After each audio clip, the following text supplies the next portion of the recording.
বাসর ঘরে ঢুকেই নববধূকে বললাম, ফ্রেশ হয়ে আসো। মুখের আটা ময়দা দেখে বলতে পারবো না তুমি চাঁদের মতো সুন্দর।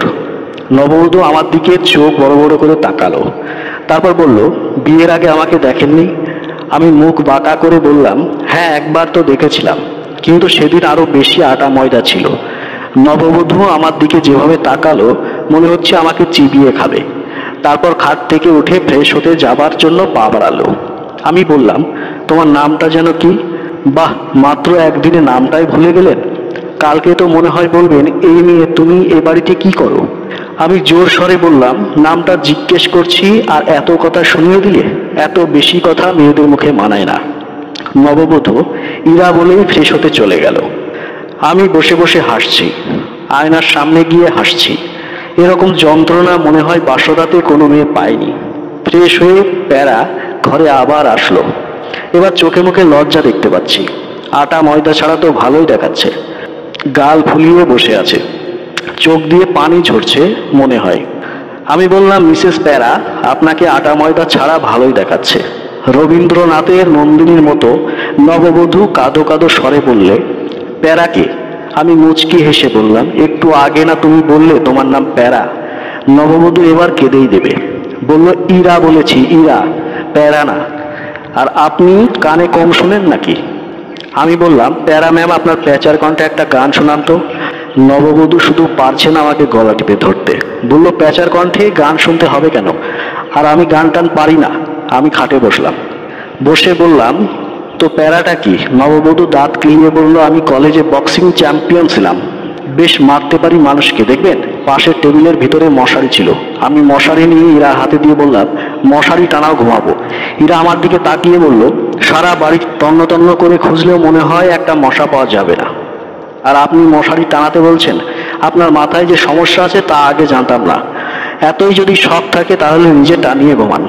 আমি বললাম, মশারি টানালেই হবে না, আমার শরীর কেমন জানি করছে, হাত পা টিপে দিতে হবে, তারপর কোলে নিয়ে ঘুমাতে হবে। নববধূ স্বর করে বলল, আন্ডায় নিয়ে ঘুমাতে হবে? হো হো, মগের মুল্লুক নাকি, যে যা বলবে তাই করব। আমি মশারিটা টেবিলে রাখলাম, রেখে বললাম, আরে বোকা মেয়ে বলে কি, স্বামীর সেবা ব্যতীত জান্নাতে যাওয়া অসম্ভব। তুমি কি জান্নাতে যেতে চাও না? আসো আসো, তাড়াতাড়ি মশারি টানিয়ে আমার হাত পা টিপে দাও। নববধূ আঙুল তুলে বলল, ওরে বাবা, ভালো হাদিস শোনাতে পারেন তো আপনি। তো বাসরাতে স্ত্রীদের অত্যাচার করা কোন হাদিসে আছে শুনি? আমি বললাম, মাফও চাই, দোয়াও চাই, আমার ভুল হয়ে গিয়েছে, মশারি আমি টানিয়ে দিচ্ছি, আপনি ঘুমান, বলে মশারি টানিয়ে দিলাম। একটা বালিশ নিয়ে ফ্লোরে রাখলাম, আমার ফোন, আমার হেডফোন। রাত বাজে 12টা। আমি হাত পা ছেড়ে শুয়ে আছি। নববধূ শুয়ে পড়ল। কি মেয়ে রে বাবা, আমার প্রতি একটু মায়াও হলো না। একটু পর নববধূ উঠে বসলো, রুমের লাইট জ্বালিয়ে বলল, উপরে আসেন। আমি বললাম, আমার খাটে শুতে অ্যালার্জি আছে, আমি খাটে শুতে পারি না। নববধূ ঝাড়ি দিয়ে বলল, ঢং করবেন না, উপরে আসতে বলেছি, উপরে আসেন। আমি বললাম, না গেলে উপরে কি করবেন? নববধূ রেগে বলল, তাহলে আর কি, আপনার বাড়িতে আপনি খাটে ঘুমাবেন আর আমি ফ্লোরে? আমি বললাম, এখন আর আমার বাড়ি নেই, আমাদের বাড়ি। নববধূ বলল, এত বুঝেন আবার ঢং করে নিচে শুয়ে আছেন কেন? যা বাবা, কথাতেও পটু। আদরের ফোনটা রেখে মশারির ভিতরে গিয়ে শুয়ে পড়লাম। আমার কিরকম জানি ভয় হচ্ছে। বিয়ের প্রথম রাতেই এতটা করা ঠিক হয়নি বুঝতে পারলাম। এরকম বাসরাত কজনের বা কপালে থাকে। ওমা, একটু পর নববধূ আমার পায়ের কাছে, আমার পা টিপছে। আমি পা টেনে বললাম, এই মেয়ে করো কি?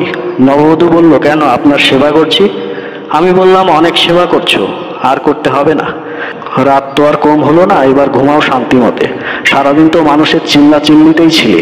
নববধূ বলল, তাহলে কি এবার ঘুমাতে পারি স্যার? আমি বললাম, হুম। আর হাত পা টিপে দিতে পারিনি বলে কি হয়েছে, কোলে নিয়ে তো ঘুমাতে পারো। নববধূ শুয়ে বলল, আপনার মুখে কিছুই বাধে না, এরকম পাগল আপনি, তার উপর আপনি যা মোটু, আল্লাহ।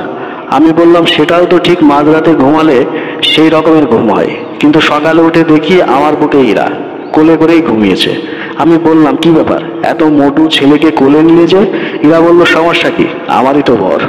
তো বন্ধুরা, আজকের এই ভিডিওটা যদি আপনাদের একটু ভালো লেগে থাকে অবশ্যই একটা লাইক করবেন, বন্ধুদের সঙ্গে শেয়ার করুন। আর এরকম ভিডিও পেতে হলে অবশ্যই চ্যানেলটিকে সাবস্ক্রাইব করে বেল বাটন প্রেস করে রাখুন। আর যদি ফেসবুকে ভিডিওটা দেখে থাকেন তো অবশ্যই পেজটিকে ফলো করে দিন এরকম মজার মজার গল্প পাওয়ার জন্য। তো বন্ধুরা, আজ এই পর্যন্তই। ভালো থাকবেন, সুস্থ থাকবেন। ধন্যবাদ সবাইকে।